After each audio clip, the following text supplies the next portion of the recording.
Four-wheelers and two-wheelers have been waiting for decades for a suitable place to meet in the middle. Perhaps the lovably antiquated Morgan three-wheeler comes closest to making all parties smile, but in general, three-wheeled vehicles have struggled. These are dynamically dissatisfying mutants, and it's hard to convince either car people, who appreciate stability, or bike people, who favor lean angles, to cross into the middle. New 3-cylinder engine, substantially more torque. The last time we checked in on Bombardier Recreational Products Can-Am Spyder was soon after its introduction in 2007. Since then, this odd road lizard from the frozen north of Quebec has booked more than 100,000 sales. For 2016, it received a significant refresh in the form of updated styling, new electronic controls, and a 1,330cc Rotax 3-cylinder engine to replace its old 998cc Rotax twin gum rattler.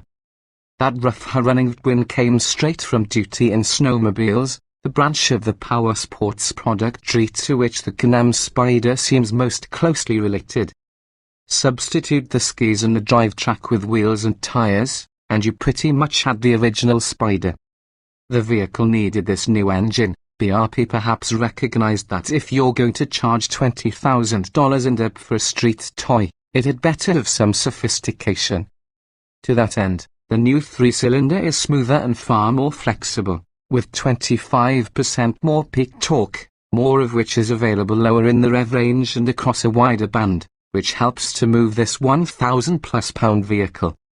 Besides reskinning the Spyder with angrier new bodywork featuring prominent headlight eyes and a gaping grille and full war cry, BRP also retuned the electronic traction and stability control to allow a little more freedom.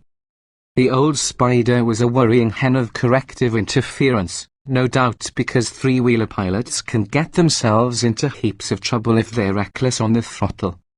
Nevertheless, answering a major complaint with the original Spyder, the new system allows more play for the feelers, and for 2017, a further software upgrade will arrive with a sports setting that allows actual wheel spin and drift-like maneuvers while the trike is still under the watchful care of the computer. We tried a F3T base price of $22,999, which comes with a front windscreen and integrated side luggage not included on the base F3 or F3S models.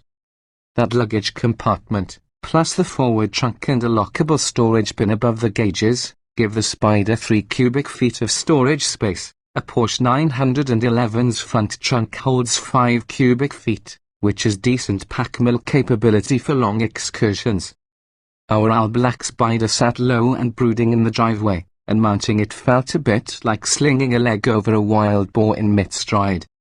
For bikers, the riding position evokes a Harley fat boy, with your knees spread wide around the large engine and your feet forward on flatboards.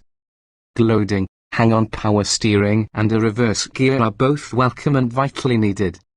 It takes a little time with the buttons and levers controlling the 6-speed transmission manual or, as on our unit, the $1,500 automated manual option before you're perfectly comfortable with it.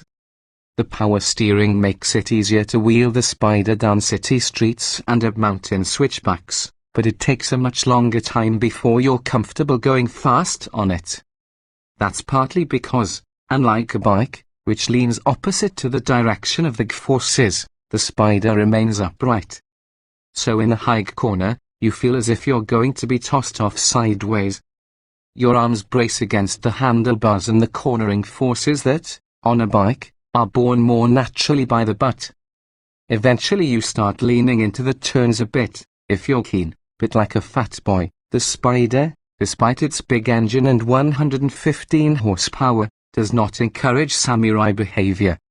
It's far more likable as a meandering cruiser, the scenery taken in at posted speed limits. It has a fairly accommodating ride from its relatively long, 67.3-inch wheelbase and should cruise for hours on its 7.1-gallon tank. The forthcoming sport button? Keep it, don't need it. Atomic wheelchair out on the highway. You look a bit like James Bond villain Ernst Stavro Blofeld aboard an atomic wheelchair with hidden missile launchers, But that's a slightly pejorative observation from your author, a dedicated biker. Don't expect to get respect from the two-wheelers with whom you share the road, especially in California where the bikes blithely split lanes and filter through traffic that stops the Spyder cold. Everyone in the bike world is highly tribal anyway. The Harley guys don't talk to the sport bike guys, who don't talk to the dual sports guys. Like them, you'll just have to find other Spyder riders to hang with. Anyway, BRP acknowledges that the Spyder targets not so much bike people but car people who want to see what life is like on the outside, without having to learn to ride on two wheels or face all of the danger inherent in motorcycling. And getting more people out on the road in the wind is a highly laudable thing.